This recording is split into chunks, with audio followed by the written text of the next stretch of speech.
ಅಂತ ಬಡಾವಣೆ ಆಯಿತು, ಭಾಳ ಬೃಹತ್ತಾದಂಥ ಬಡಾವಣೆ. ಈ ಬಡಾವಣೆ ಒಳಗಡೆ ಇರ್ತಕ್ಕಂಥ ಎಲ್ಲ ಕೆರೆಗಳನ್ನು ಕೂಡ ಅಭಿವೃದ್ಧಿ ಮಾಡಬೇಕು ಅಂತೇಳಿ ನಾವು ಅಲ್ಲಿ ಅಧ್ಯಕ್ಷರಾಗಿದ್ದಾಗ ಕೂಡ ತೀರ್ಮಾನ ಮಾಡಿದ್ವಿ.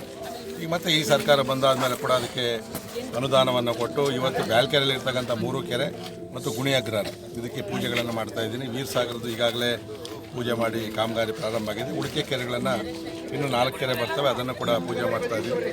ಒಟ್ಟಾರೆ ಏನು ಅಂತಂದರೆ ಇವತ್ತು ನಗರೀಕರಣ ಆದಂಗೆಲ್ಲ ಕೂಡ ನಾವು ಕೆರೆಗಳನ್ನು ಮತ್ತು ಮರಗಳನ್ನು ಬೆಳೆಸೋದು ಎಲ್ಲೋ ಕಡಿಮೆ ಆಗಿತ್ತು. ನಾನು ಅಧ್ಯಕ್ಷನಾಗಿದ್ದಾಗಲೇ ಬಹುತೇಕ ಎಲ್ಲ ಪಾರ್ಕ್ಗಳಲ್ಲೂ ಕೂಡ ಗಿಡಗಳನ್ನು ನಡೆಸಿದ್ದೀನಿ ಫಾರೆಸ್ಟ್ ಡಿಪಾರ್ಟ್ಮೆಂಟ್ BDAಯಿಂದ. ಯಾಕಂದರೆ ಅವ್ರ ಮನೆಗಳು ಬರೋಷ್ಟರೊಳಗೆ ಅವೆಲ್ಲ ಮಿನಿ ಫಾರೆಸ್ಟ್ ಆಗಬೇಕು ಅಂತಕ್ಕಂಥ ಒಂದು ಸಾಲು ಮರಗಳನ್ನು ಕೂಡ ನೆಡ್ತಾ ಇದ್ದೀವಿ.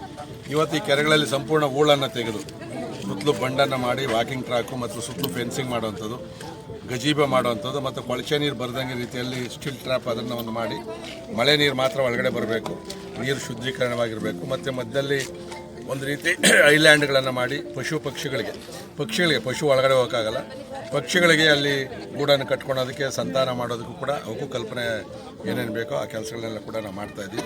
ಯಾಕಂದರೆ ಇವತ್ತು ಸಮಗ್ರ ಅಭಿವೃದ್ಧಿ ಕೆರೆದೇನಿದೆಯೋ ಅದನ್ನು ಮಾಡ್ತಕ್ಕಂಥ ಕೆಲಸಕ್ಕೆ ಇವತ್ತು ಚಾಲನೆಯನ್ನು ನಮ್ಮ ಶಿವರಾಮ್ ಕಾರಂತ್ ಬಡಾವಣೆ ಎಲ್ಲ ಕೆರೆಗಳು ಪ್ರಾರಂಭ ಮಾಡಿದ್ದೀವಿ. ಟೋಟಲ್ ಇವತ್ತು ಒಟ್ಟು ಇವತ್ತು 23 ಕೋಟಿ ರೂಪಾಯಿ ವೆಚ್ಚದಲ್ಲಿ 4 ಕೆರೆ, ಅದರಲ್ಲಿ ಬ್ಯಾಲ್ಕೆರೆ ಇದೆ 3 ಕೆರೆ, ಇನ್ನೊಂದು ಗುಣಿ ಅಗ್ರಹಾರ ಕೆರೆಗೆ ಪೂಜೆಯನ್ನು ಮಾಡ್ತೀವಿ. Okay, thank you.